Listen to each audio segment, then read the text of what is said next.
অৰুণাচলত সংঘটিত হোৱা শিহৰণকাৰী দুৰ্ঘটনাত আহত বুদ্ধেশ্বৰ দ্বীপক সাক্ষাৎ কেন্দ্ৰীয় মন্ত্ৰী সৰ্বানন্দ সোণোৱালৰ। অৰুণাচলৰ অঞ্জাও জিলাত সংঘটিত দুৰ্ঘটনাটোত একমাত্ৰ জীৱিত ব্যক্তি আছিল বুদ্ধেশ্বৰ। ডিব্ৰুগড় অসম চিকিৎসা মহাবিদ্যালয়ত চিকিৎসাধীন হৈ আছে বুদ্ধেশ্বৰ দ্বীপ। ইতিমধ্যে বিপদমুক্ত বুলি ঘোষণা কৰিছে চিকিৎসকে। অৱশ্যে কিছুদিনৰ বাবে চিকিৎসালয়তে থাকিব লাগিব আহত বুদ্ধেশ্বৰ দ্বীপ। কেন্দ্ৰীয় মন্ত্ৰী সৰ্বানন্দ সোণোৱালে বুদ্ধেশ্বৰৰ স্বাস্থ্যৰ বুজ লৈ চৰকাৰৰ তৰফৰ পৰা চিকিৎসা ব্যৱস্থা কৰাৰ কথা জানিবলৈ দিছে। সোণোৱালে এই ঘটনাটো অত্যন্ত দুৰ্ভাগ্যজনক বুলি উল্লেখ কৰি কয়, কেন্দ্ৰীয় চৰকাৰ, অসম আৰু অৰুণাচল চৰকাৰে মিলিত প্ৰচেষ্টাৰে নিৰ্দিষ্ট লোকসকলৰ উদ্ধাৰ অভিযান অব্যাহত ৰাখিছে। এতিয়ালৈকে 6 জনৰ মৃতদেহ উদ্ধাৰ কৰিছে।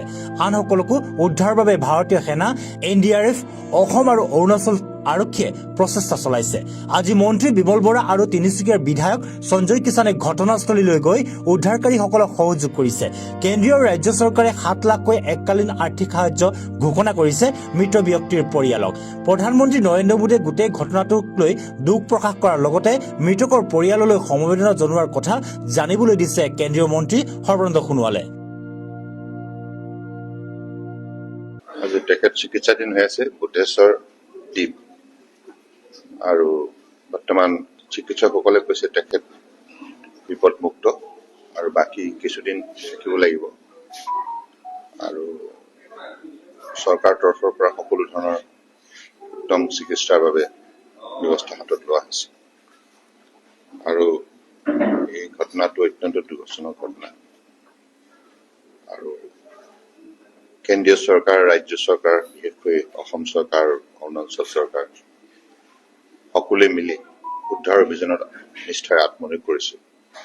আৰু এতিয়ালৈকে 6টামান মৃতদেহ উদ্ধাৰ কৰা হৈছে। বাকীখিনিও উদ্ধাৰ কৰাৰ বাবে যিখিনি আমাৰ সংস্থা আছে, বিশেষকৈ এজেঞ্চি আছে, NDRFৰ পৰা আৰম্ভ কৰি ইণ্ডিয়ান আৰ্মি আৰু আছাম পুলিচ, অৰুণাচল পুলিচ সকলোৱে মিলি এই কামত আত্মনিয়োগ কৰি আছে নিৰন্তৰভাৱে। আৰু অসম চৰকাৰৰ মন্ত্ৰী বিমল বৰা ডাঙৰীয়া আৰু প্ৰাক্তন মন্ত্ৰী আৰু তিনিচুকীয়া বিধায়ক সঞ্জয় কিষাণ ডাঙৰীয়াও স্পটত গৈ উদ্ধাৰকাৰী অভিযানত তেখেতসকলেও সহযোগ কৰিছে।